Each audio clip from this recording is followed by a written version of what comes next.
Section 1, we are going to start virtually and we will finish in class next time I see you, okay? We're going to introduce some vocab first before we get started talking about the bulk of our circles unit, okay? So the definition of a circle is the set of all points in a plane that are equidistant from a given point, the center. All right, and equidistant, just as a reminder, means equal distance, okay, or the same distance. All right.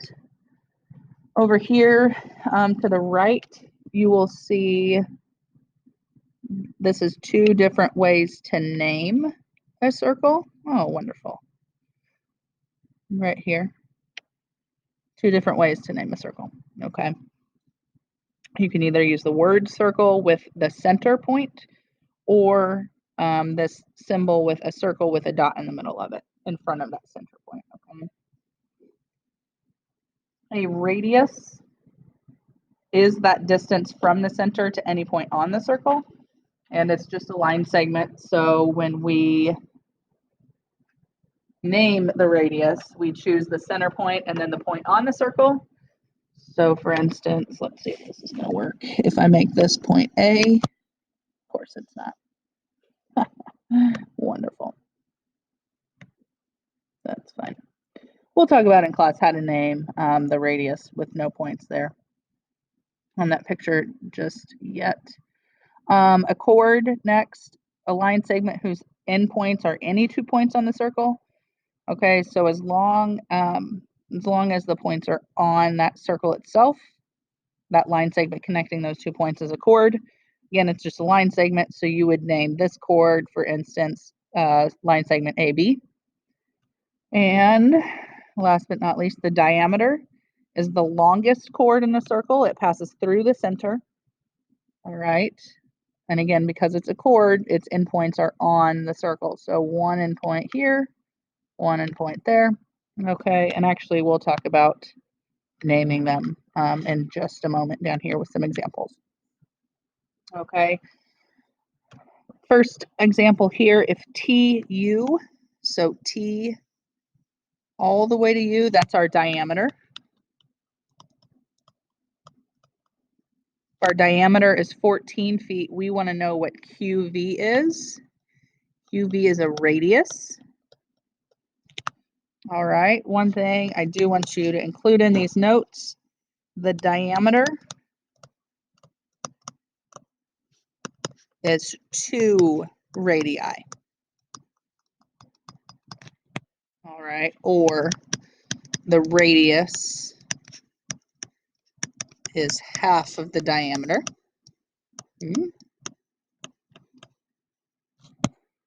All right, so since our diameter is 14, cut that in half, we get a radius of 7 feet.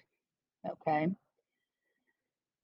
Next one, if QT is 11, all right, so QT is a radius. U to Q is also a radius. Okay. All radii of the same circle are congruent, so UQ is also 11 meters. Okay.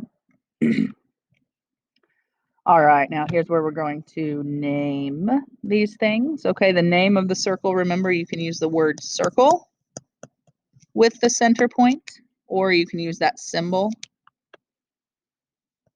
the circle with the dot in the middle of it with the center point.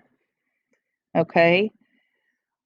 There are 3 different radii in this. You can pick any one of the 3, or you can put all 3 down. Okay, but remember the radius goes from the center to any point on the circle. So PL is a radius. PN is a radius. Okay, and you don't always have to put that center point first.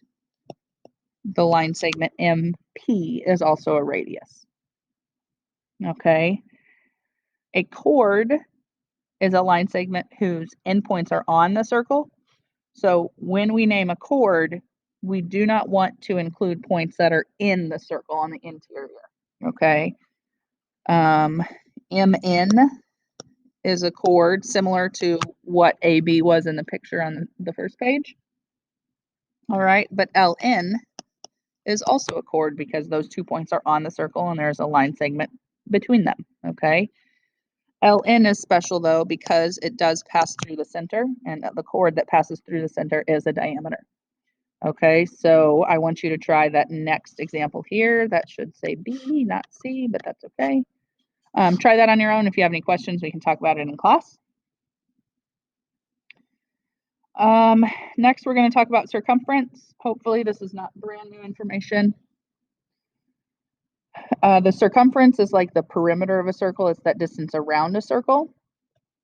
Okay, and the number pi, that symbol there on the right, is the ratio. So as I say this, I'm going to kind of write a little equation. Pi is the ratio of a circle's circumference to its diameter. All right. So in order to find the circumference, we want to get, for instance, the capital C here by itself, we would multiply both sides by d, that diameter. Okay, so if we know the diameter, circumference is pi times that diameter.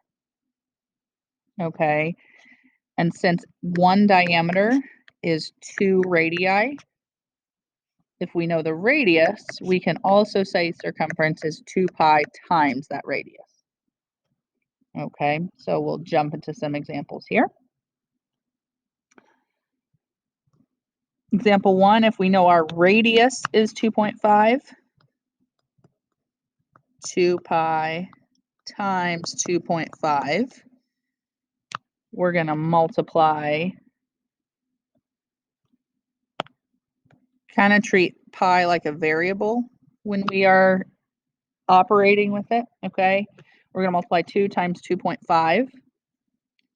So our exact circumference is 5 pi centimeters, okay? But do get into the practice of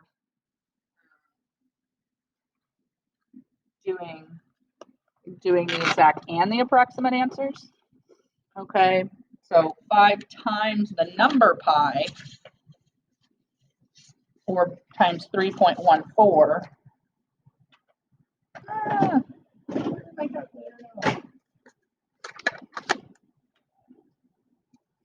Will be approximately 15.7. We'll round to the nearest tenth. Okay. Next example, we have a diameter now. So to find the circumference, we just take pi times that diameter. All right. Since our diameter is 16 maybe, is going to replace the variable there. So our exact circumference is 16 pi feet. Okay, exact, we want to keep that pi symbol in our answer. But if we want to do approximate, we're going to round to the nearest tenth, which will be about 50.3 feet. Okay. Example 2 here. We're going to work backwards. Okay, so if we're trying to find the radius and the diameter, you can find either one of them first. Since the circumference is pi times the diameter,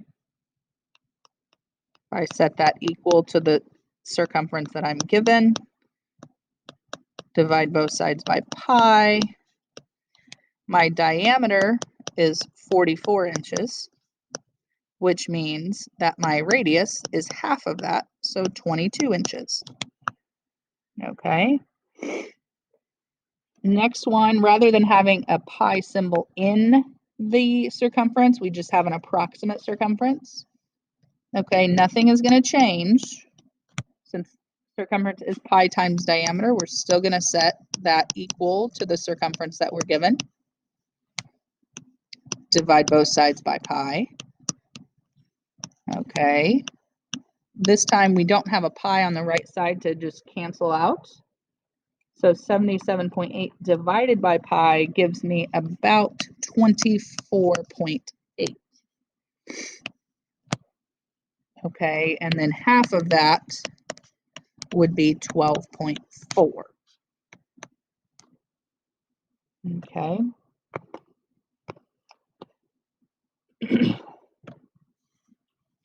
I want you to try examples 3 and 4 on your own. Okay, they are a little different, so I'll kind of talk about them first, but then once we establish some things that we know about the picture,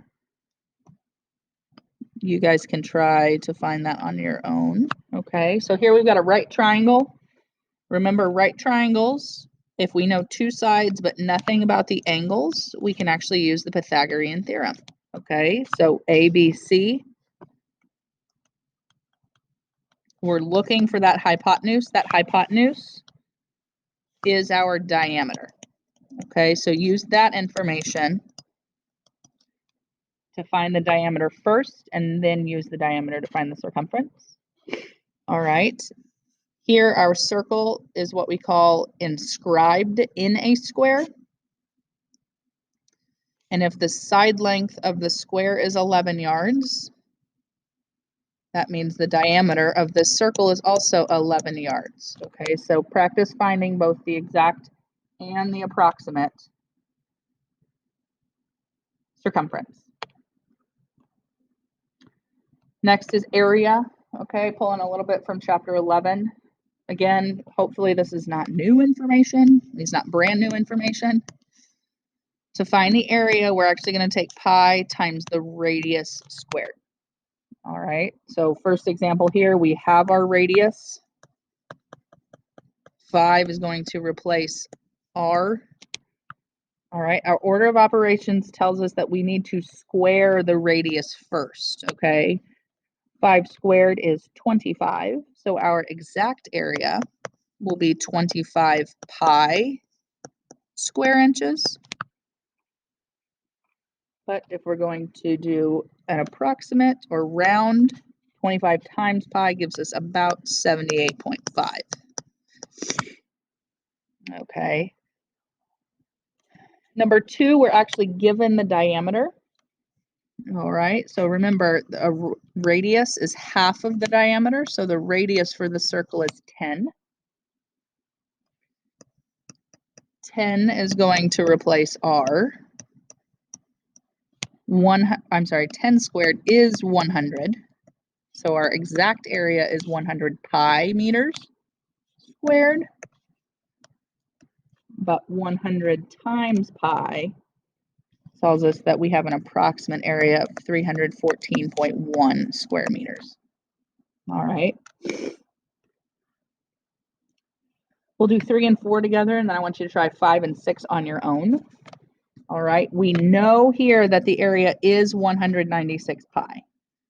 So if we're trying to find the radius, we are going to set our area equation equal to the area that we have. All right. Just like we did with circumference, we're going to get rid of the pi by dividing. We want that r squared by itself. All right. To get r by itself, we have to find the square root of both sides. So here we know our radius is 14 feet. Here we know our area is 490.9, but now we're trying to find the diameter. We are not going to change the process that we did with number 3. Okay, so we still need to find that radius.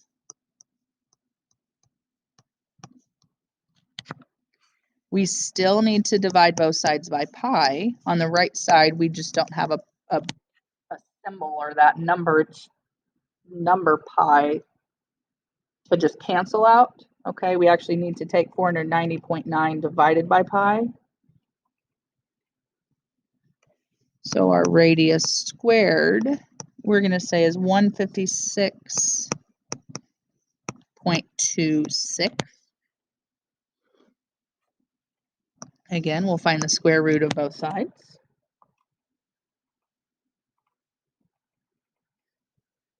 And our radius is about 12.5. Okay, but remember we want the diameter. So to find that diameter, if we know the radius, we're going to multiply both sides by 2. So our diameter is 25 millimeters. All right.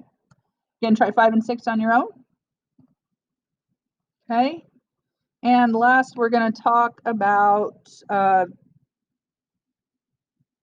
actually, we'll talk about this vocab in class when I see you again. Okay. So that's your note.